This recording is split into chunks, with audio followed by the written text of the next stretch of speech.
ناظرین السلام علیکم۔ علم و حکمت کے ساتھ زبیر احمد حاضر خدمت ہے۔ ناظرین، قرآن مجید میں جا بجا جنات کا ذکر ہمیں ملتا ہے۔ ہمیں یہ بھی پتہ چلتا ہے کہ اللہ تعالیٰ نے جنات کو بھی اپنی بندگی کے لیے پیدا کیا۔ یہ بھی معلوم ہوتا ہے کہ انہیں آگ سے پیدا کیا گیا، اور اس کی بھی حقیقت معلوم ہوتی ہے کہ شیطان کا جو تعلق تھا وہ جنوں میں سے تھا۔ قرآن مجید میں پوری ایک سورہ جن بھی موجود ہے۔ یہ جنات کیا ہیں، ان کی حقیقت کیا ہے، ان کا انسانوں کے ساتھ کس طرح سے انٹریکشن ہوتا ہے، انسانوں پر ان کے اثرات کیا ہوتے ہیں، آج ہم اس سلسلے میں گفتگو کریں گے۔ میرے ساتھ تشریف رکھتے ہیں جناب جاوید احمد غامدی صاحب۔ السلام علیکم جاوید صاحب۔ وعلیکم السلام۔ جاوید صاحب، سب سے پہلے تو مختصراً اگر آپ یہ بریف کر دیں کہ قرآن مجید نے جنات کو جو پیش کیا ہے، جنات کے بارے میں جو ہمیں معلومات بتائی ہیں، وہ کیا ہیں مختصراً؟ قرآن مجید سے معلوم ہوتا ہے کہ اللہ تعالیٰ نے یوں تو بہت سی مخلوقات پیدا کی ہیں، لیکن ان میں سے 3 مخلوقات ذی شعور ہیں۔ ایک فرشتے، بظاہر یہ معلوم ہوتا ہے کہ وہ روح ہیں، وہ روح ہے، سراسر روح، یعنی اللہ تعالیٰ کے ہاں جو امر صادر ہوتا ہے وہی مجسم ہو گیا ہے اور فرشتے وجود پذیر ہوئے ہیں۔ دوسرے جنات ہیں، ان کو مادے کی اس صورت سے بنایا گیا ہے جس کو ہم انرجی سے تعبیر کر سکتے ہیں۔ قرآن مجید اس کو آگ کہتا ہے عام اصطلاح کے لحاظ سے۔ اور تیسرے انسان ہیں جن کا قالب مٹی سے تیار ہوا ہے۔ اصل شخصیت تو وہیں سے آئی ہے، چنانچہ انسان کے بارے میں بھی قرآن یہ کہتا ہے کہ نفخت فیہ من روحی، جب اس کا قالب تیار ہو گیا اور نیک سک سے درست ہو گیا تو میں نے اس میں اپنی روح پھونک دی۔ تو اس وجہ سے اصل شخصیت کا مصدر اور منبع تو وہیں ہے، لیکن جہاں تک قالب کا تعلق ہے وہ جنات کا آگ سے تیار ہوا ہے اور انسان کا مٹی سے تیار ہوا ہے۔ تو جس طرح انسان ایک مخلوق ہے، ایک ذی شعور مخلوق، ایک صاحب ارادہ مخلوق، بالکل اسی طرح سے جنات ایک مخلوق ہے، وہ بھی صاحب ارادہ ہیں، ان کے پاس بھی اختیار ہے، ان کی طرف بھی اللہ تعالیٰ نے اپنے پیغمبر بھیجے ہیں، ان کا بھی امتحان ہو رہا ہے، ان میں بھی اچھے ہیں، ان میں بھی برے ہیں، وہ بھی ایک دن خدا کے سامنے جواب دہ ہوں گے، ان کے لیے بھی دوزخ ہے، ان کے لیے بھی جنت ہے۔ اچھا جاوید صاحب، یہ بھی ذرا بتا دیجیے گا کہ آپ نے ابھی فرمایا کہ فرشتے جو ہیں وہ امر ہیں، اللہ تعالیٰ مجسم اس شکل میں روح ہیں۔ ایک ٹرم ہم استعمال کرتے ہیں نور کی، اور ایک ہم ٹرم استعمال کرتے ہیں آگ کی، اس میں فرق ہے آگ اور نور میں؟ میرا احساس یہ ہے کہ اگر فرشتوں کے بارے میں کوئی قالب فرض کیا جائے تو وہ غالباً مادے کی اس صورت سے ہوگا جس کو ہم نور سے تعبیر کرتے ہیں، وہ بھی مادے ہی کی ایک صورت ہے۔ ٹھیک ہے، روشنی یہاں پائی جاتی ہے، اور ہم کہتے ہیں کہ لائٹ یا نور یہ بھی مادے ہی کی ایک صورت ہے۔ اسی طرح جب وہ انرجی کی صورت میں ہوتا ہے تو وہ بھی مادے ہی کی ایک فارم ہے، اور جب وہ اپنی ٹھوس صورت میں ہوتا ہے تو ہم اس کو مٹی سے تعبیر کر لیتے ہیں۔ یہ قدیم تعبیرات ہیں، ظاہر ہے جدید سائنس نے مزید تحلیلات کی ہیں اور ان تحلیلات سے عناصر کو الگ الگ متعین کیا ہے، تو اب ہم مٹی کی بھی تحلیل کر کے بتا سکتے ہیں کہ وہ کن عناصر کا مجموعہ ہے، آگ کی بھی تحلیل کر کے بتا سکتے ہیں، لیکن بحیثیت مجموعی قرآن مجید کے بیان سے یہ معلوم ہوتا ہے کہ مادہ جب اس صورت میں ہوتا ہے جیسے ہم اس کو دیکھتے ہیں تو یہ انسان کے قالب کی تخلیق کا باعث بنا ہے، اور جب وہ انرجی کی صورت میں ہوتا ہے یا آگ کی صورت میں ہوتا ہے تو اس سے جنات بنائے گئے ہیں۔ اچھا، یہ اب جنات کی اگر ہم بات کریں، ان کی ابتدا جب ہم دیکھتے ہیں ہمیں یہ معلومات ملتی ہیں کہ انسان کی پیدائش سے بہت پہلے جنات کو پیدا کیا گیا تھا، اور پھر ابلیس کا تعلق قرآن یہ بتاتا ہے کہ وہ جنوں میں سے تھا۔ اس تعلق سے کچھ فرمائیے گا۔ یہ بات بالکل ٹھیک ہے، فرشتے بھی ہم سے پہلے تھے، جنات بھی ہم سے پہلے تھے۔ قرآن مجید نے اس کو بڑی صراحت کے ساتھ بیان کر دیا ہے۔ فرشتوں کے بارے میں تو قرآن مجید نے جگہ جگہ یہ بتایا ہے کہ وہ اللہ تعالیٰ کے پیغامبر ہیں، اور جب آدم کی تخلیق کا فیصلہ ہوا تو فرشتوں کے سامنے اللہ تعالیٰ نے اپنی یہ اسکیم رکھی، ان کے ساتھ ایک مکالمہ ہوا، انہوں نے اس پر کچھ سوالات اٹھائے، اللہ تعالیٰ نے اس کا جواب دیا، اور پھر اس کے بعد فرشتے ہمارے ساتھ کیا معاملہ کرتے رہے وہ سب کچھ قرآن مجید میں بیان ہو گیا ہے۔ یہی صورتحال جنات کی بھی ہے۔ قرآن مجید نے صراحت سے بیان کر دیا ہے کہ جس وقت اللہ تعالیٰ نے سجدے کا حکم دیا تو وہ صرف فرشتوں ہی کو نہیں، جنات کو بھی دیا گیا تھا، اور فرشتے بھی سجدہ ریز ہو گئے، جنات بھی سجدہ ریز ہو گئے، لیکن ان میں سے ابلیس نے انکار کر دیا۔ اس کی وجہ یہ بتاتا ہے قرآن مجید کہ اس نے تکبر کیا اور یہ کہا کہ میں جنوں کا سردار ہوں، مجھے تو نے مٹی سے پیدا نہیں کیا، مجھے تو نے آگ سے پیدا کیا ہے، آگ ایک برتر عنصر ہے، یہ کیسے ہو سکتا ہے کہ مجھے جو عزت تو نے دی تھی وہ اس طرح واپس لے لی ہے، جو مقام اور وقار میرا تھا وہ اس طرح مٹی میں مل گیا ہے، مجھے مٹی کے ایک بنائے ہوئے آدم کے سامنے سجدہ کرنے کے لیے کہا جا رہا ہے۔ جاوید صاحب، یہ اب کس جگہ سے ہمیں یہ معلوم ہوتا ہے کہ اللہ تعالیٰ نے سجدہ کرنے کے لیے فرشتوں سے اور جنات دونوں سے کہا تھا؟ کیونکہ قرآن کے الفاظ تو یہ ہیں کہ اللہ تعالیٰ نے خطاب ملائکہ سے کیا تھا۔ یہ خطاب عربی زبان کے لحاظ سے علی سبیل التغلیب ہوا ہے، یعنی اوپر کی ایک مخلوق کو خطاب کیا گیا ہے۔ عربی زبان کا ایک طریقہ یہ ہے کہ جب کوئی بات بیان ہوتی ہے اور آگے کوئی استثناء بیان ہوتا ہے تو اس سے معلوم ہو جاتا ہے کہ اس میں کون کون اور بھی شامل تھا۔ تو جب یہ کہا کہ الا ابلیس، اور پھر ابلیس کے بارے میں یہ بتایا کہ وہ جنات میں سے تھا، تو آپ کی بات معلوم ہو گئی کہ فرشتے سب سے برتر مخلوق تھے، ان کو خطاب کر کے کہا گیا۔ دوسری مخلوقات آپ اس حکم میں شامل تھیں، چنانچہ جب جنات میں سے ابلیس نے انکار کیا تو وہ ماخوذ ہوا، اللہ تعالیٰ نے اس کا محاسبہ کیا۔ ٹھیک ناظرین، ایک مختصر سے بریک سے واپس آتے ہیں اور بریک کے بعد یہ جانیں گے کہ جنات کی طرف جو پیغمبر بھیجے گئے ان کا تعلق جنوں میں سے تھا یا انسانوں میں سے۔ بریک کے بعد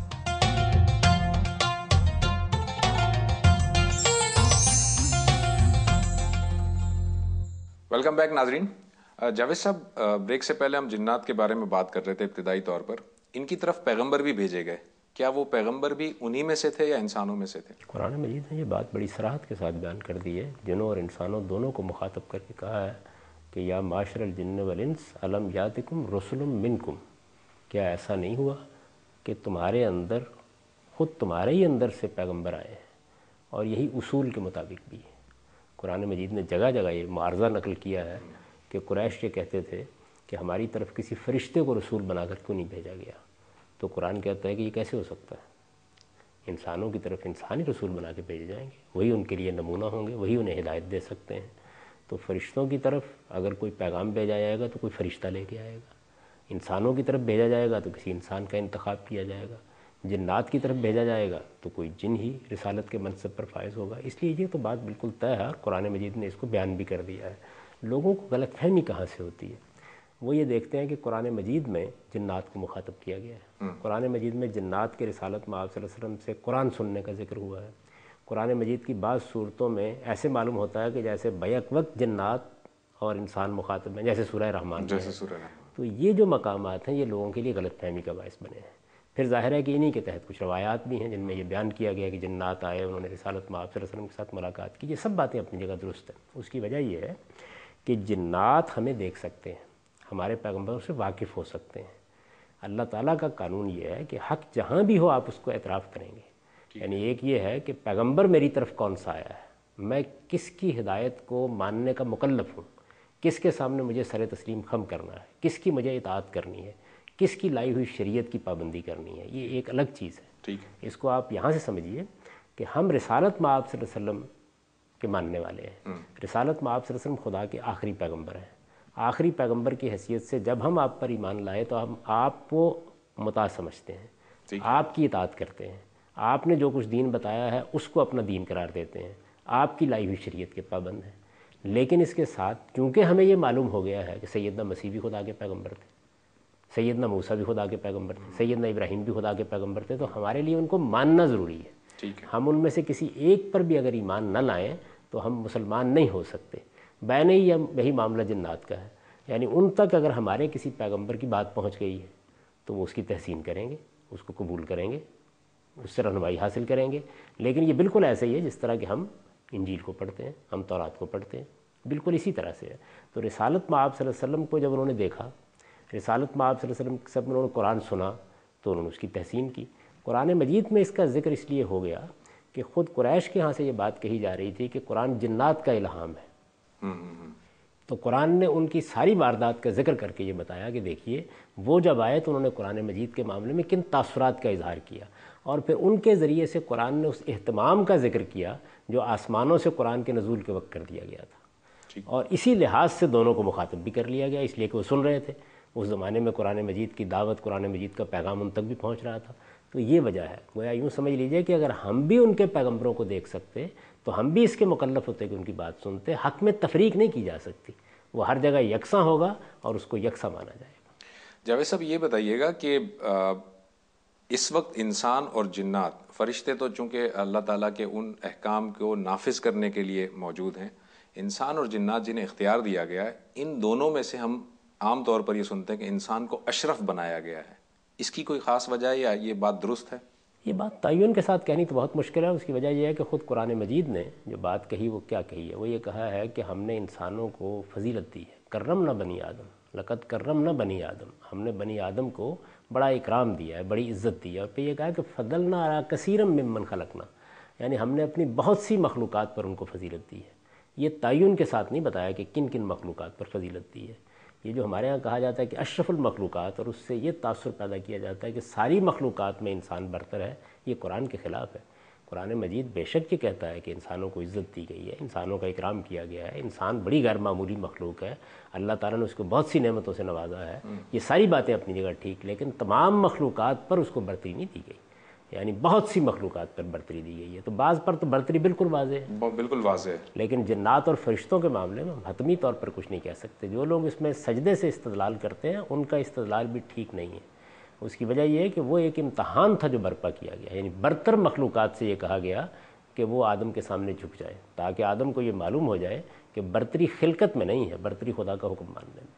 ٹھیک. اچھا، اب ایک عام ذہن میں جو سوالات ابھرتے ہیں جاوید صاحب، ان کی طرف آتے ہیں.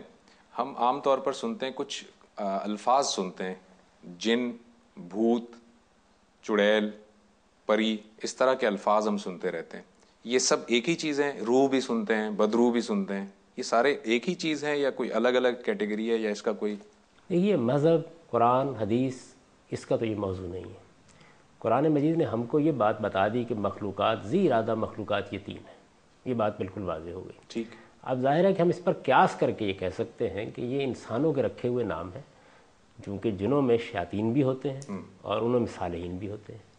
تو صالحین کے بارے میں تو ظاہر ہے کہ کسی تردد کی ضرورت نہیں ہوتی، لیکن جہاں تک شیاطین کا تعلق ہے، وہ جن صورتوں میں انسانوں کے ساتھ کچھ معاملہ کرتے رہے ہیں تو لوگوں نے ان کو یہ نام دے لیے. تو جنات ہی ایک مخلوق ہے جس کا قرآن مجید میں ذکر ہوتا ہے. یعنی فرشتوں کے بعد اور انسانوں سے پہلے اگر کسی مخلوق کا قرآن میں الگ سے ذکر ہوا ہے تو وہ جنات ہے. تو حتمی طور پر تو ہم یہی کہہ سکتے ہیں کہ جنات ایک مخلوق ہے. اس کے سوا باقی جتنی مخلوقات ہیں ان سے ہم واقف ہیں. شیر ہیں، چیتے ہیں، گدھ ہیں، گھوڑے ہیں، گدھے ہیں، وہ ہمارے گرد و پیش میں موجود ہیں. تو اگر اس طرح کی کوئی اور مخلوق بھی ہوتی جو غیر مرئی مخلوق تھی تو قرآن غالباً اس کا ذکر کرتا ہے. کیونکہ اس نے اس کا ذکر نہیں کیا تو اس وجہ سے غالب گمان یہی ہے کہ یہ جنات ہی ہیں جن کے ظہور کی مختلف صورتوں کو لوگوں نے یہ نام دے رکھے ہوئے ہیں.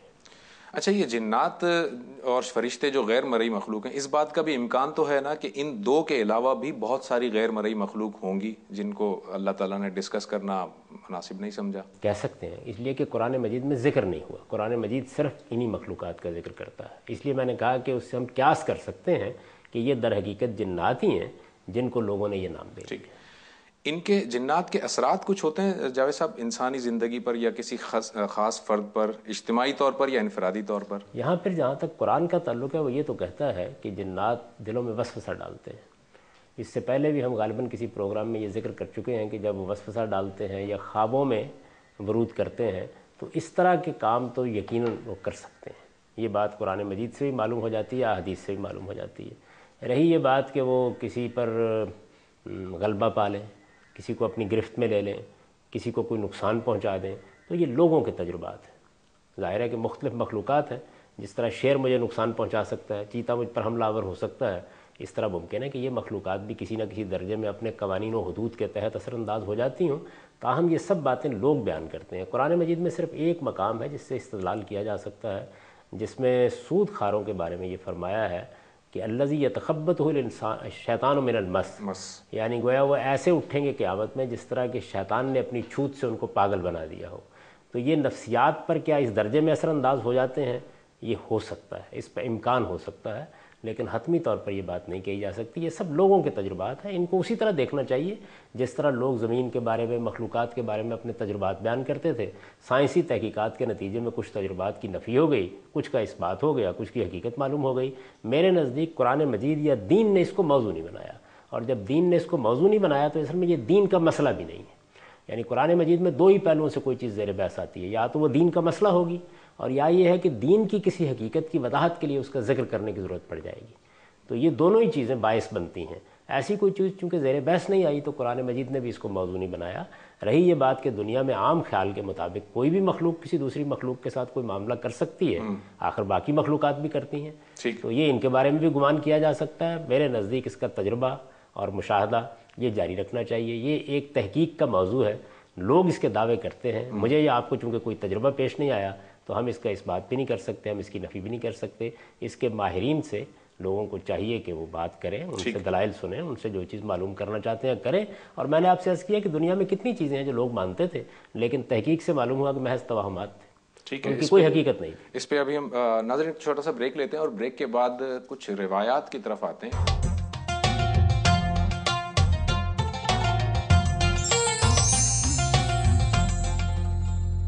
ویلکم بیک ناظرین۔ جاوید صاحب، ایک روایت ہے، اس میں اگر آپ بتائیے گا، اس کی تصحیح کیجیے گا کہ جو شیطان ہے یا جو ابلیس ہے وہ انسان کے جسم میں خون میں دوڑتا ہے، اس طرح کے کوئی الفاظ ہیں، کیا یہ درست ہے یہ روایت؟ اور اگر یہ درست ہے تو اس کا مطلب کہ وہ جب جن آپ کے خون میں دوڑ رہا ہے تو ظاہر ہے کہ پھر وہ آپ کی پوری شخصیت پر اثر انداز ہو رہا ہے۔ الفاظ یہ ہیں کہ یجری من الانسان مجری الدم، یعنی جس طرح سے خون ہماری رگوں میں دوڑتا ہے اسی طرح سے شیطان بھی ہماری رگوں میں دوڑتا ہے۔ لیکن یہاں شیطان سے مراد اگر آپ غور کریں تو ہمارے نفس کے داعیات ہیں، ہمارے اندر بھی ایک شیطان موجود ہے۔ قرآن مجید ان سب کے لیے یہ تعبیرات اختیار کرتا ہے اور حدیثوں میں بھی یہ تعبیرات ہوئی ہیں، یعنی ہمارے نفس کے اندر چونکہ فالہمہا فجورہا و تقویٰ کے تحت ایک شیطانی داعیہ بھی موجود ہے جو ہمیں اکساتا ہے کہ ہم برائی کریں، اکساتا ہے ہم خدا کی نافرمانی کریں، اکساتا ہے ہم حدود سے تجاوز کریں، اکساتا ہے ہم دوسروں پر زیادتی کریں۔ تو ایک شیطان وہ بھی ہے کہ جو ہمارے اندر موجود ہے، یہ شیطان ہے جس پر ہم اپنے ارادے سے قابو پا سکتے ہیں۔ پھر اس کے بعد کیا ہوتا ہے؟ اس کے بعد یہ ہوتا ہے کہ جس وقت ہم غلط ارادہ کر لیتے ہیں، غلط راستے پر چل نکلتے ہیں تو کچھ دیر تک ہمیں مہلت ملتی ہے۔ ہم اگر نہیں سنبھلتے، اصرار کرتے ہیں، ہٹ درمی سے کام لیتے ہیں تو پھر اللہ تعالیٰ یہ بتاتے ہیں کہ ہم تمہارے اوپر شیاطین کو مسلط ہونے کا اذن دے دیتے ہیں، یعنی خدا کے قانون کے تحت وہ مسلط ہو جاتے ہیں۔ اب ان کے مسلط ہونے کی کیا شکل ہوتی ہے؟ ظاہر ہے کہ وہ بھی ہماری پوری شخصیت کا احاطہ کر لیں گے تو یہ تعبیر اس کے لیے بھی نہایت موزوں ہو جاتی ہے۔ تو یہ ایک مجازی تعبیر ہے، جس طریقے سے آپ کسی چیز کے بارے میں یہ بیان کرنا چاہتے ہیں کہ وہ تو در حقیقت آپ کی ایک ایک پہلو کے ساتھ وابستہ ہے، تو آپ کہتے ہیں کہ یہ تو آپ کی رگ رگ میں سرایت کیے ہوئے ہے۔ تو میرے خیال میں یہ اس طرح کی تعبیر ہے، اس سے یہ مقصود نہیں ہے کہ جنات ہمارے اندر گھسے ہوئے۔ اچھا، ابھی آپ نے بریک سے پہلے بتایا تھا کہ جو جنات کے اثرات ہیں اس کو قرآن نے تو موضوع نہیں بنایا، تاہم اس کی نہ تو ہم تصدیق کر سکتے ہیں نہ تکذیب کر سکتے ہیں۔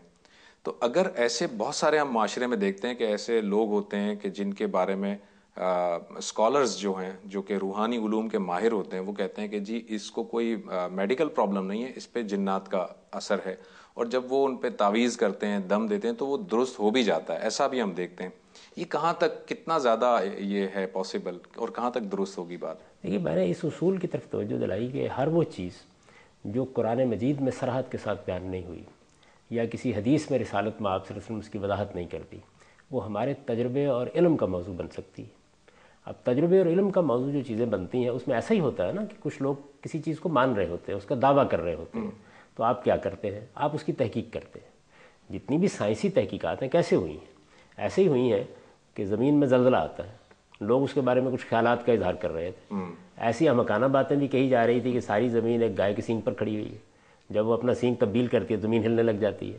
تو انسانوں کے ہاں علم کے نام پر توہمات بھی رہے ہیں، ٹھیک، اور پھر جب توہمات پیدا ہو جاتے ہیں تو اس سے فائدہ اٹھانے والے لوگ بھی پیدا ہو جاتے ہیں، یعنی انسانوں کو گمراہ کریں گے، ان کے ذریعے سے اپنے کاروبار کریں گے۔ تو یہ جو عامل ہیں یا جن کو روحانی ماہرین کہا جاتا ہے، اس وقت تک یہ صورت نہیں پیدا ہوئی کہ یہ سائنسی طریقے سے سامنے آئے، سائنسی طریقے سے اپنے نقطہ نظر کو بیان کریں، اور پھر اس کے بعد ایسے تجربات اور مشاہدات کے ذریعے سے لوگوں کو قائل کر لیں جس طریقے سے سائنسدان کرتے ہیں۔ ایسا نہیں ہو سکا۔ اس وجہ سے میں نے یہ تعبیر اختیار کی تھی کہ ہم نہ اس کی تصدیق کر سکتے ہیں نہ تکذیب کر سکتے ہیں۔ اب تک کا جو تجربہ ہے وہ یہ ہے کہ زیادہ تر لوگ جھوٹ بول رہے ہوتے ہیں، اس کے پیچھے کوئی حقیقت نہیں ہوتی، وہ لوگوں کو دھوکہ دے رہے ہوتے ہیں، ان کا مقصد اپنا کاروبار چمکانا ہوتا ہے۔ ماہرین نفسیات نے جو تحقیقات کی ہیں اس میں یہ حقیقت بھی واضح ہو گئی کہ کتنی ہی بیماریاں ہیں جن کے اثرات بالکل وہی ہوتے ہیں جو عام طور پر آپ دیکھتے ہیں، لیکن وہ دواؤں سے بالکل ٹھیک ہو جاتی ہیں۔ یعنی جس طریقے سے آپ نے یہ بتایا کہ تعویذ دیا تو ٹھیک ہو گئے، اسی طریقے سے ایک سائیکاٹرسٹ جب دوا دیتا ہے تو اس سے بھی ٹھیک ہو جاتے ہیں۔ اچھا، میں نے بہت سے ایسے مشاہدات کیے، ایسے تجربات کیے کہ جن کے نتیجے سے یہ معلوم ہوا کہ ایک شخص کو کچھ دوائیں دی گئیں اور اس نے عجیب و غریب قسم کے الہام بیان کرنے شروع کر دی۔ میرے اپنے ایک نہایت عزیز دوست کے ساتھ یہ معاملہ ہوا کہ ان کا ایکسیڈنٹ ہو گیا اور اس کے نتیجے میں ان کے بہت سے آپریشن ہوئے. وہاں ان کو بہت سی ایسی دوائیں دی گئیں کہ جن دواؤں کے زیر اثر انہوں نے ایسے ایسے واقعات سنائے کہ کوئی ولی اللہ بھی کیا سناتا ہوگا. تو اس سے یہ معلوم ہوتا ہے کہ آپ حتمی طور پر یہ دعویٰ نہیں کر سکتے. اب جو لوگ ان علوم کے ماہرین ہیں ان کو آگے آنا چاہیے اور آگے آ کے دنیا کو چیلنج کرنا چاہیے اور یہ بتانا چاہیے کہ دیکھیے ہمارے پاس یہ علم ہے, ہمارے پاس یہ مہارت ہے, ہمارا فلاں جن سے رابطہ ہے, ہم آپ کو بھی مشاہدہ کرا دیتے ہیں. لیکن وہ اس طرح کے کسی تجربے کے لیے تیار نہیں ہوتے. ٹھیک, دنیا کا چیلنج تو موجود ہے نا. صحیح, بالکل ٹھیک ہے. ہم اس کے سوا کیا کہہ سکتے ہیں کہ یہ ایک میدان ہے جو کھلا ہوا ہے, اس میں لوگوں کو تجربات کرنے چاہیے. اس وقت ہم صرف یہ متنبع کر سکتے ہیں عام لوگوں کو کہ اب تک کا مشاہدہ یہی بتاتا ہے کہ زیادہ تر لوگ جھوٹ بول رہے ہوتے ہیں, زیادہ تر لوگ فریب دے رہے ہوتے ہیں, ان کے ذریعے سے کاروبار چمکائے جا رہے ہوتے ہیں, اور ایسی بیماریوں کو جو بالکل قابل علاج ہیں اور جن کے بارے میں اب جدید ماہرین بہت کچھ معلومات آپ کو فراہم کر دیتے ہیں, انہی کو جنات کا اثر کہا جا رہا ہے. جاوید صاحب, جب یہ سورہ جن نازل ہوئی اور جنات کا ذکر آیا بار بار, تو صحابہ کرام نے ظاہر ہے کہ مختلف مرتبہ نبی صلی اللہ علیہ وسلم سے ان کی تفصیلات بھی پوچھیں. روایات میں نبی صلی اللہ علیہ وسلم نے وہ کہاں رہتے ہیں, وہ کیا کھاتے ہیں, اس طرح کی کچھ باتیں تو بتائی ہیں. وہ کیا تفصیلات ہیں؟ میرا اپنا احساس یہ ہے کہ اس میں بہت سی چیزیں ایسی ہیں کہ جو صحت کے معیار پر پوری نہیں اترتی. نبی صلی اللہ علیہ وسلم کی طرف ان کی نسبت میں بھی احتیاط کرنی چاہیے. علم و عقل کے معیار پر بھی ان میں سے بعض چیزیں پوری نہیں اترتی. یہ صاف معلوم ہوتا ہے کہ اس طرح کی چیزوں میں چونکہ افسانہ ترازی کا بھی دخل ہو جاتا ہے تو بہت سی چیزیں لوگوں نے اس طریقے سے بیان کر دی ہوں.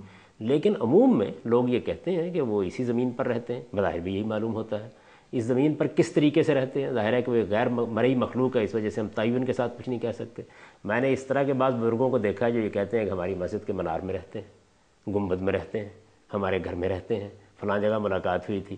یہ بھی کہا جاتا ہے ویرانوں میں رہتے ہیں, جو جہاں پر آبادی نہ ہو. ویرانوں میں تو رہتے ہی ہوں گے. میں تو یہ آپ کر رہا ہوں کہ مسجدوں میں, ممبروں میں نے دیکھا ہے کہ لوگ بیان کرتے ہیں. آپ جامعہ اشرفیہ میں چلے جائیے لاہور میں, وہ آپ کو بتائیں گے کہاں کہاں جنات کا بسیرا ہے, اور بہت سی جگہوں کے بارے میں یہی بات بیان کی جاتی ہے. اب یہ جتنی چیزیں ہیں یہ بعض بزرگ کہتے ہیں, سکا بزرگ بھی اس بات کو بیان کرتے ہیں, تو اس وجہ سے ہم ان کی بات سن لیتے ہیں. لیکن جب تک کوئی چیز تجربے سے نہیں گزر جاتی اس وقت تک اس کے بارے میں آپ حتمی طور پر تو نہیں کہہ سکتے کہ کیا حق ہے اور کیا باطل ہے. یعنی اصل میں انسان کا معاملہ یہ ہے کہ اس کے اوہام کی بنیاد بسا اوقات خود اس کی حدیث نفس پر ہوتی ہے. یعنی ہمارے اندر بھی ایک بہت بڑا جن پایا جاتا ہے, وہ خود ہمارا اپنا نفس ہے. یہ طرح طرح کے الہامات کرتا ہے. تو وہ جو روایاتیں ہیں وہ مستند نہیں ہیں, زیادہ تر مستند روایات نہیں ہیں. وہ زیادہ تر اسی زمانے میں وجود پذیر ہوئی ہیں کہ جب لوگوں نے کچھ باز کہنے اور اس طرح کی چیزیں شروع کی ہیں. ان میں کوئی ایسی روایت میری نظر سے نہیں گزری کہ جس کو استناد کے ساتھ بیان کیا جا سکے. اور اگر فرض کیجیے ایسا ہو بھی تو اس کو علم عقل کے معیار پر پرکھ کر دیکھ لینا چاہیے, کیونکہ ایسا ہوتا ہے کہ راوی حضرات بعض اوقات بات کو ٹھیک طرح سے سمجھ نہیں پائے ہوتے. تاہم یہ بات کہ جنات ہیں, جنات کی ملاقات رسالت میں آپ صلی اللہ علیہ وسلم سے ہوئی ہے, جنات نے آپ سے قرآن سنا ہے, جنات نے آپ سے تعلیم پائی ہے, یہ ساری چیزیں جتنی ہیں یہ روایات میں بیان ہوئی ہیں. اب نبی صلی اللہ علیہ وسلم کو کیسے دیکھا, قرآن مجید سے یہ معلوم ہوتا ہے کہ آپ نے ان کو اس طرح نہیں دیکھا جس طرح کہ میں آپ ایک دوسرے کو دیکھ رہے ہیں, بلکہ انہوں نے آپ سے قرآن سنا اور آپ کو وحی کے ذریعے سے یہ بتایا گیا کہ وہ آئے تھے اور انہوں نے قرآن سنا تھا. تو اس سے معلوم ہوتا ہے کہ ان کی طرف سے دیکھنا یہ تو بالکل متعین ہو گیا, ان کی طرف سے سننا یہ بھی متعین ہو گیا. لیکن یہ بات کہ خود رسالت میں آپ صلی اللہ علیہ وسلم نے بھی ان کو دیکھا, یہ بعض روایات سے اشارات ضرور ملتے ہیں, لیکن قرآن مجید کے الفاظ سے یہی معلوم ہوتا ہے کہ وہ آئے, انہوں نے سنا اور آپ کو وحی کے ذریعے سے بتایا. ٹھیک, ایک چھوٹا سا بریک لیتے ہیں ناظرین, بریک کے بعد گفتگو کنٹینیو کریں گے.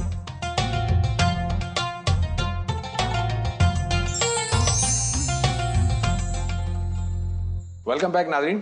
ایک بہت انٹرسٹنگ جو کویشچن ہمارے سامنے آتا ہے اکثر, وہ یہ کہ جنات جو ہے وہ انسانی جو لوگ ہیں, یعنی جو ہم لوگ ہیں, ان پر عاشق ہو جاتے ہیں, عورتوں پر عاشق ہو جاتے ہیں, یا وائس ورثہ ہوتا ہے. جاوید صاحب, اس کی کوئی حقیقت ہے؟ میں اس سے پہلے بھی عرض کر چکا کہ دیکھیے ہمارے معلومات کے ذرائع دو ہی ہو سکتے ہیں. ایک یہ کہ اللہ کی کتاب میں کوئی بات بیان کر دی جائے, اس میں تو ایسی کوئی بات بیان نہیں ہوئی, کسی صحیح حدیث میں بھی ایسی کوئی بات نہیں ہے. اب یہ لوگوں کے تجربات ہیں, تو تجربات اس وقت علم بنتے ہیں جب ہم ان کو مشاہدے سے گزار لیں, یا یہ ہے کہ ان کے بارے میں ہمارے پاس ایسا ایویڈنس آ جائے کہ جس کی بنیاد پر ہم غالب یقین کے ساتھ کہہ سکیں کہ ایسی بات ہے. یہی دو صورتیں ہوتی ہیں. ظاہر ہے. تو یہ دوسری صورت تو ابھی واقع نہیں ہو سکی. میں نے اس سے پہلے بھی عرض کیا کہ جتنے بھی دعوے کیے جاتے ہیں ان دعووں کو ابھی اس مرحلے تک پہنچنا ہے جہاں آپ ان کو سائنسی حقیقت کے طور پر بیان کر سکیں. لوگ کہتے ہیں یہ بالکل ٹھیک, میں نے بھی بہت لوگوں سے سنا ہے, بہت سے لوگ اپنی حکایتیں بیان کرتے ہیں, بڑے سکا لوگوں کو میں نے اس طرح کی باتیں بیان کرتے ہوئے سنا ہے, بہت سی چیزیں پڑھی بھی ہیں, بہت بڑی بڑی کتابیں لکھی گئی ہیں جس میں ان لوگوں نے اپنے تجربات بیان کیے ہیں. تو جنات ایک مخلوق ہے یہ تو ہمیں قرآن سے معلوم ہو گیا، پیغمبر صلی اللہ علیہ وسلم نے بھی اس کی تصدیق کر دی۔ جنات غیر مرئی ہیں یہ بات بھی قرآن سے معلوم ہو گئی، یہ بات کہ ان کے اندر شیاطین بھی ہیں صالحین بھی ہیں یہ بھی معلوم ہو گیا، ان کی طرف خدا کے پیغمبر آتے رہے ہیں، وہ جواب دہ ہوں گے، ان کے لیے جنت اور دوزخ ہے یہ معلوم ہو گیا۔ تو مذہب کے معاملے میں تو ہم یہاں تک پہنچ سکتے ہیں۔ اب تجربے اور مشاہدے کا جہاں تک تعلق ہے تو اس میں نے آپ سے عرض کیا کہ ہمیں کوشش کرنی چاہیے کہ ان لوگوں کو اس پر آمادہ کرے کہ یہ اپنے آپ کو پیش کریں اہل علم کے سامنے اور پھر تجربات سے گزاریں۔ دعوے کیے جاتے ہیں لیکن یہ دعوے کس حد تک درست ہیں یہ کہنا بہت مشکل ہے، اور میں نے آپ سے عرض کیا ہے کہ اس میں ایسے بھی لوگوں سے ملاقات کا موقع ملا کہ جن کے بارے میں کہا جا سکتا ہے کہ وہ غالباً جھوٹ نہیں بول رہے ہوں گے یا کوئی غلط بات نہیں کر رہے ہوں گے، لیکن جو تجربات ان کو پیش آئے ہیں وہ حدیث نفس ہیں یا فی الواقع خارج کا کوئی تجربہ ہے، یہ اپنی جگہ ایک سوال ہے۔ بہت سے لوگ جن سے عام طور پر ملاقات کا موقع ملتا ہے وہ کاروباری لوگ ہوتے ہیں، یعنی وہ آپ کو کہانی سنائیں گے، افسانہ سنائیں گے، انہوں نے اپنی دکان لگا رکھی ہوتی ہے، تو بڑا مشکل ہے یہاں صحیح اور غلط کے مابین تمیز کرنا۔ اس وجہ سے میں یہ عرض کرتا ہوں کہ اس کو علم کا موضوع تو ضرور رہنا چاہیے، اس پر تحقیق بھی ضرور ہونی چاہیے، ماہرین کو آگے بڑھنا چاہیے اور ان تجربات اور مشاہدات کو کسوٹی پر پرکھنا چاہیے، لیکن ابھی تک کوئی ایسا ایویڈنس سامنے نہیں آیا کہ ہم تصدیق کر سکیں اور یہ کہہ سکیں کہ فی الواقع یہ بات درست کہی جا رہی ہے، بلکہ ایسے شواہد ہی سامنے آتے ہیں جن سے تردید ہو جاتی ہے۔ یعنی جب ایسا کوئی مارکا پیش آتا ہے کہ جس میں ان لوگوں کو اپنے اس مقدمے کو ثابت کرنا ہوتا ہے تو اب تک کا تجربہ یہی ہے کہ ناکام ہو جاتے ہیں۔ اچھا جاوید صاحب، اب ایک قرآن نے ایک جگہ پر غالباً سورہ بقرہ میں ہاروت اور ماروت کا ذکر کیا ہے، یہ کون ہے؟ یہ جنات میں سے ہیں، فرشتے ہیں، کیا ہیں یہ بات تو خود قرآن نے بیان کر دی ہے کہ الملکین یہ دو فرشتے ہیں۔ اللہ تعالیٰ نے ان دو فرشتوں کے ذریعے سے ایک علم اتارا اور وہ علم اس سے ملتا جلتا علم تھا جس طرح کہ جادو ہوتا ہے، یعنی ایک نفسی علم تھا جو ان کے اوپر اتارا گیا، اور اس علم کو لوگ سیکھتے تھے۔ ان سے سیکھنے کا کیا طریقہ ہوتا تھا؟ عام طور پر خیال کرتے ہیں لوگ کہ براہ راست ملاقات کا طریقہ تھا، لیکن میرا اس معاملے میں نقطہ نظر یہی ہے کہ یہ بالکل ویسے ہی طریقے ہوتے ہوں گے جس طرح کہ عام طور پر ان روحانی علوم کو سیکھنے کے لیے اختیار کیے جاتے ہیں۔ لوگ چلا کرتے ہیں، لوگ کسی جگہ بیٹھتے ہیں، پھر کچھ روحانی مشقیں کرتے ہیں اور اس کے نتیجے میں ان کا کوئی رابطہ ہو جاتا ہے۔ آپ نے بھی سنا ہوگا کہ ہمارا موکلوں سے رابطہ ہو گیا۔ تو ہاروت و ماروت کے بارے میں یہ بات قرآن نے بیان کر دی کہ دو فرشتے تھے، ان پر ایک علم اتارا گیا۔ یہ علم بعض غیر معمولی خصائص رکھتا ہے، اس سے بڑے بڑے کام کیے جا سکتے ہیں۔ اس علم کو لوگ ان سے سیکھتے تھے، لیکن لوگوں کی بدقسمتی یہ تھی کہ اگرچہ وہ متنبع کر دیتے تھے لیکن وہ ان کو وہ علم سکھانے پہ مجبور کرتے تھے جس سے میاں اور بیوی میں تفریق ڈالی جا سکے، یعنی اس طرح کے منفی مقاصد کے لیے اس علم سے کام لیا جاتا تھا۔ اور اس کو قرآن نے چونکہ سحر پر عطف کیا ہے تو یہ بتا دیا ہے کہ جس طرح سحر ایک نفسی علم ہے، بالکل اسی طریقے سے ان فرشتوں پر جو علم اتارا گیا وہ بھی ایک نفسی علم تھا۔ نفسی علم کا مطلب یہ ہوتا ہے کہ ایک تو مادہ ہے جو آپ کے سامنے موجود ہے، آپ اس کے حقائق کا مطالعہ کرتے ہیں اور اس کی بنیاد پر علم وجود میں آتا ہے۔ سائنس اصل میں انہی مادی حقائق کے مطالعے کا علم ہے، اور ایک آپ کے اندر نفس ہے اس کا آپ مطالعہ کرتے ہیں، اس کے ذریعے سے بھی کچھ علوم وجود میں آتے ہیں۔ تو اس علم کا تعلق بھی اسی سے تھا، اور یہ اسماء اور خواص کا علم تھا، اس نوعیت کا علم۔ اچھا، یہ جنات کے بارے میں سورہ جن کے اندر ہی شاید یہ لکھا ہے کہ شہاب ثاقب جو ہے وہ جب جنات جو ہے وہ سنگن لینے کے لیے، خبر لینے کے لیے آسمان پر جاتے ہیں تو شہاب ثاقب مارتے ہیں فرشتے، یہ کیا چیز ہے، یہ کیا بات ہے؟ دیکھیے قرآن میں تو یہ چیز اس پہلو سے زیر بحث آئی ہے کہ جب یہ کتاب نازل ہو رہی تھی تو جنہوں نے یہ بیان کیا وہ اپنا تجربہ بیان کر رہے ہیں، قرآن مجید نے اس تجربے کو لوگوں کے سامنے رکھ دیا ہے، اور اس پہلو سے سامنے رکھا ہے کہ تم تو یہ کہتے ہو کہ یہ جنات کا الہام ہے، خود جنات یہ بیان کر رہے ہیں کہ وہ اوپر چلے جایا کرتے تھے۔ ظاہر ہے کہ وہ ایک غیر مرئی مخلوق ہے اور اس کے اندر یہ صلاحیت بھی ہے کہ وہ اوپر جا سکے۔ اب تو ہم بھی ہواؤں میں اڑ رہے ہیں اور مریخ پر پہنچ رہے ہیں، تو جنات اوپر چلے جایا کرتے تھے اور وہاں سے کچھ سنگن لے لیتے تھے، یعنی خدا کے فرشتے جب احکام لے کے اتر رہے ہوتے تھے تو کہیں نہ کہیں چھپ کے وہ بھی کچھ سن لیتے تھے۔ تو انہوں نے یک یہ محسوس کیا کہ پہلے لگا دیے گئے ہیں، غیر معمولی اہتمام کر دیا گیا ہے۔ اب اگر کوئی سننے کی کوشش کرتا ہے تو اس کے اوپر شہاب ثاقب کی مار پڑتی ہے، یعنی یہ بات جنہوں نے بیان کی، انہوں نے اپنا یہ تاثر بیان کیا، تو وہ یہ کہتے ہیں کہ ہمیں یہ تشویش ہوئی کہ کیا ہوا ہے، کیا کوئی بڑا مارکا ہونے والا ہے، زمین والوں کے اوپر کوئی عذاب آنے والا ہے، یا ان کے لیے کسی خیر یا بھلائی کا اللہ نے ارادہ کیا ہے جس کی وجہ سے اتنا غیر معمولی اہتمام کر دیا گیا ہے۔ تو پھر ہم یہاں پہنچے تو ہمیں معلوم ہوا کہ قرآن نازل ہوا ہے، تو گویا قرآن کے نزول کے وقت ہر طرح کی دراندازی سے اس کو محفوظ رکھنے کے لیے یہ اہتمام کیا گیا تھا۔ یہ قرآن مجید میں معاملہ اس پہلو سے زیر بحث آیا ہے۔ اب ان کے ساتھ کیا ہوتا ہے؟ قرآن نازل ہو چکا، رسالت میں آپ صلی اللہ علیہ وسلم دنیا سے رخصت ہو گئے، قرآن محفوظ ہو گیا، اب ان کے ساتھ کیا معاملہ ہوتا ہے یہ کچھ نہیں کہا جا سکتا۔ قرآن کے نزول کے موقع کے اوپر یہ اہتمام ضرور کیا گیا تھا، اس کو قرآن لیکن میں اس بیان میں کر کچھ اور سوالات ذہن میں آتے ہیں. وہ ایک چھوٹا سا بریک لیتے ہیں ناظرین، اور بریک کے بعد مزید کنٹینیو کرتے ہیں.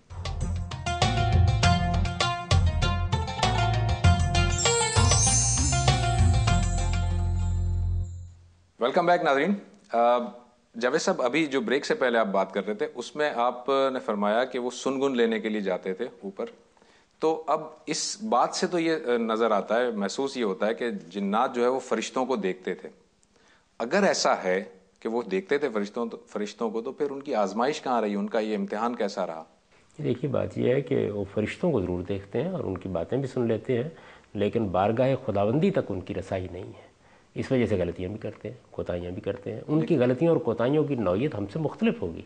دیکھیے دارالامتحان کیسے رہا؟ اگر میں آپ کو اس کی مثال دیتا ہوں نا کہ کہاں سے غلطی ہوتی ہے. جی. ابلیس کے بارے میں تو یہ معلوم ہے کہ خدا کے ساتھ براہ راست اس کا مکالمہ ہوا. ٹھیک ہے، معلوم ہے نا؟ بالکل صحیح. براہ راست مکالمے کے باوجود وہ تکبر میں مبتلا ہو گیا. اللہ تعالیٰ نے براہ راست حکم دیا اس کو کہ آدم کے سامنے سجدہ ریز ہو جاؤ. اس کا مکالمہ قرآن میں نقل ہوا ہے، خلقتنی خلقتنی من نار و خلقتہ من طین. یعنی مجھے آپ کیسے یہ کہتے ہیں کہ میں آدم کے سامنے جھک جاؤں؟ مجھے آپ نے آگ سے پیدا کیا ہے، میں ایک برتر مخلوق ہوں. اس کے باوجود وہ متکبر ہو گیا. تو مختلف درجے ہیں. یعنی ہمارے گناہوں کی نوعیت اور ہے، جنات کے گناہوں کی نوعیت بالکل اور ہوگی. وہ کس طرح سرکش ہوتے ہیں، سرکشی کے اسباب کیا ہیں. آخر ابلیس بھی تو زندہ ہے نا، اس نے مہلت لے رکھی ہوئی ہے. ٹھیک. اچھا، اگر وہ اس اعتبار سے زندہ ہے جس طرح کہ ہم آپ زندہ ہیں تب بھی، اور اگر وہ اس لحاظ سے زندہ ہے کہ اس کا مشن زندہ ہے، اس کی ضروریت اس کے کام کو انجام دے رہی ہے، تو وہ بھی پیدا ہوتی رہی ہوگی. تو جس طرح کے تکبر میں وہ مبتلا ہوا، اسی طرح کے تکبر میں، اسی طرح کی سرکشی میں بعد میں مبتلا ہوتے ہوں گے لوگ. پھر اللہ تعالیٰ جب کسی چیز کا امتحان کرتا ہے تو امتحان کرنے کے لیے گرد و پیش میں ترغیبات پیدا کر دیتا ہے. یہ ترغیبات اس کا باعث ہو جاتی ہیں جس میں انسان فراموش کر دیتا ہے کہ اس نے حقیقت کو کس طرح دیکھا اور کس طرح نہیں دیکھا. ان کے لیے اس امتحان کے لیے کیا کیا اہتمام کیے گئے ہیں ہم اس سے واقف نہیں ہیں. اس وجہ سے قرآن نے یہ بتا دیا کہ امتحان کیا گیا، اور امتحان بہرحال اس وقت براہ راست فرشتوں کا ہوا. خدا نے براہ راست حکم دیا، براہ راست جنات کا ہوا، اس میں فرشتے کامیاب ہو گئے اور ابلیس ناکام ہوا. اچھا جاوید صاحب، اپنے اپنے اعتقاد کے مطابق لوگ جو ہے وہ جنات اور یہ جو ابلیس ہے، شیطان ہے، اس کے شر سے بچنے کے لیے اپنے اعتقاد کے مطابق کوئی تعویذ پہن لیتا ہے، کوئی ایک لاکٹ پہن لیتا ہے جس پہ وہ کراس بنا ہوتا ہے، کوئی اللہ کا لاکٹ پہن لیتا ہے، اور یہ تاثر یہ ہوتا ہے کہ جی اس سے جنات کے وسوسے سے، اس کے شر سے ہم محفوظ رہیں گے. یہ درست ہے بات؟ دو پہلو ہیں اس میں. دیکھیے، ایک تو حقیقت ہوتی ہے کہ کسی چیز کے بارے میں آپ کو قرآن و سنت سے معلوم ہو گیا، اللہ تعالیٰ نے یہ بتا دیا کہ یہ کام آپ کریں گے تو یہ آپ کے لیے بہتری کا باعث ہو جائے گا، تو وہاں تو ہمارے پاس ایک حتمی بات ہوتی ہے، ہم بتا سکتے ہیں. ایک دوسری چیز یہ ہے کہ انسان کو جو چیزیں پیش آتی ہیں ان سے بچنے کے لیے جس طرح آپ دوائیں کھاتے ہیں، آپ کو تکلیف ہو گئی، بیماری ہوگی تب دوا کھاتے ہیں. دوا میں یہ تاثیر کس کی رکھی ہو؟ خدا کی رکھی ہوئی. اسی طرح سے کچھ علوم ہیں جس طرح میں نے عرض کیا جو نفسی علوم کہلاتے ہیں، ان کی بھی تاثیرات ہیں، اور ان سے بھی بعض چیزیں آپ کو غیر معمولی طور پر نظر آ جاتی ہیں. میں نے کئی مرتبہ یہ واقعہ بیان کیا ہے کہ خود مجھے یہ حادثہ پیش آیا کہ مجھے بچپن میں بچھو نے کاٹ لیا. اس قدر شدید تکلیف تھی کہ آپ اندازہ نہیں کر سکتے. چند لمحوں کے لیے معلوم ہوتا تھا کہ کسی نے پاؤں میں کیل ٹھونک دی. میرے ایک عزیز مجھے پکڑ کر فوری طور پر ایک بزرگ کے پاس لے گئے، ہمارے گھر کے بالکل ساتھ، یعنی 2 دروازے آگے ان کا گھر تھا. باہر نکلے، انہوں نے اپنی انگلی میرے پاؤں کے اوپر رکھی اور بس درد کافور ہو گیا. مجھے معلوم ہی نہیں اس کے بعد کہ کسی چیز نے کاٹا تھا. اسی طریقے سے آپ دیکھیے ڈاکٹر جاوید اقبال صاحب نے، علامہ اقبال کے جو فرزند ہیں، انہوں نے اپنی جو کتاب لکھی ہے اپنا گریباں چاک، اس میں یہ واقعہ لکھا ہے کہ وہ کسی جگہ پہ سیر کر رہے تھے، ان کے ساتھ پیر کرم شاہ صاحب نظری بھی تھے، اور انہوں نے دیکھا کہ ان کے یہاں کسی چیز نے کاٹ لیا ہے. تو ان کا بازو سوج گیا اور بہت تکلیف شدید ان کو محسوس ہو رہی تھی. تو پیر صاحب نے ان سے پوچھا کہ کیا واقعہ ہوا، تو انہوں نے بتایا. تو انہوں نے اسی طریقے سے کچھ چیز پڑھ کے ان کو دم کیا اور چند لمحوں کے اندر وہ چیز ختم ہو گئی بالکل. تو اس طرح کے بہت سے واقعات آپ کو پیش آتے ہیں. تو اس میں یہ معلوم ہوتا ہے کہ کچھ نفسی علوم بھی ہیں. انہی علوم میں سے ایک علم کا ذکر قرآن مجید نے کیا ہے کہ ہاروت و ماروت پر نازل کیا گیا تھا. میں اس سے پہلے بھی ذکر کر چکا کہ اسی طرح کا کوئی علم تھا جس کے ایک ماہر کا ذکر ہوا ہے قرآن مجید میں کہ وہ ملکہ بلقیس کا تخت چشم زدن میں اٹھا لایا تھا. قرآن بیان کرتا ہے کہ جنات میں سے ایک عفریت نے یہ کہا کہ میں اتنے وقت میں اس کو اٹھا لاؤں گا جتنے وقت میں آپ دربار برخاست کرتے ہیں. یعنی اس کو بھی وہاں جا کے لانے کے لیے اتنا وقت چاہیے تھا. لیکن قرآن کہتا ہے کہ الذی عندہ علم من الکتاب، اس کے پاس نوشتہ خداوندی کا، قانون خداوندی کا ایک علم تھا، اور وہ چشم زدن میں اٹھا لایا. یعنی جب گفتگو ہو رہی تھی تو سیدنا سلیمان نے دیکھا کہ تخت سامنے پڑا ہوا ہے. تو ظاہر ہے کہ یہ بھی ایک علم ہے جس کا کمال دکھایا گیا ہے. اس پر تعجب نہیں کرنا چاہیے. اس وقت آپ کی سائنس یہ کرش میں دکھا چکی ہے. آپ یعنی آپ ہزاروں میل کے فاصلے سے آواز اٹھا لائے ہیں، آپ تصویر اٹھا لائے ہیں، وہاں ایک کرکٹ کا میچ ہو رہا ہوتا ہے، ہم گھر میں بیٹھے اس کو ہزاروں میل کے فاصلے پہ دیکھ رہے ہوتے ہیں۔ اس طرح کی جو چیزیں ہیں جیسے آیت الکرسی کے بارے میں اور معوذتین کے بارے میں کہا گیا، اس طرح ورد کیا جا سکتا ہے؟ جی میں وہی عرض کر رہا تھا نا کہ نفسی علوم بھی ہیں، اسی طریقے سے آدمی جب اللہ سے دعا کرتا ہے تو یہ چیز بھی مؤثر ہو جاتی ہے، اور اسی طرح آدمی کا اعتقاد جو اس کے اندر موجود ہوتا ہے یہ اس کی نفسیات پر بعض اوقات اثر انداز ہوتا ہے، یعنی اس کے پیچھے کچھ بھی نہیں ہوتا سوائے اس کے کہ آپ کے اندر ایک ارادہ پیدا ہوتا ہے، اور وہ ارادہ آپ کو یہ طاقت دے دیتا ہے کہ آپ اس چیز پہ قابو پا لیتے ہیں۔ تو بے شمار عوامل ہیں جن کی وجہ سے یہ سب معاملات ہوتے رہتے ہیں، ان میں سے ہر چیز کو الگ الگ کر کے دیکھ لینا چاہیے۔ ہمیں جو تعلیم دی گئی ہے وہ یہ ہے کہ ہم جو چیز علم بن جائے، ایک تو اس پہ یقین رکھیں، وہ علم جو اللہ تعالیٰ کی طرف سے اتارا گیا ہے قرآن مجید میں یا اللہ کے پیغمبر کی طرف سے بتایا گیا اس کے اوپر یقین رکھیں، اور باقی تمام چیزوں کے بارے میں سائنسی رویہ اختیار کریں، یعنی تجربہ کریں، مشاہدات میں سے گزاریں، ہر چیز کا جائزہ لیں، کسی چیز کو یوں ہی انکار کر کے ادھر ادھر نہ پھینک دیں، بلکہ اس کا جائزہ لے کے دیکھیں کہ اس کے اندر کیا حقائق ہے اور کیا حقائق نہیں۔ اس سے علم وسیع ہوتا ہے۔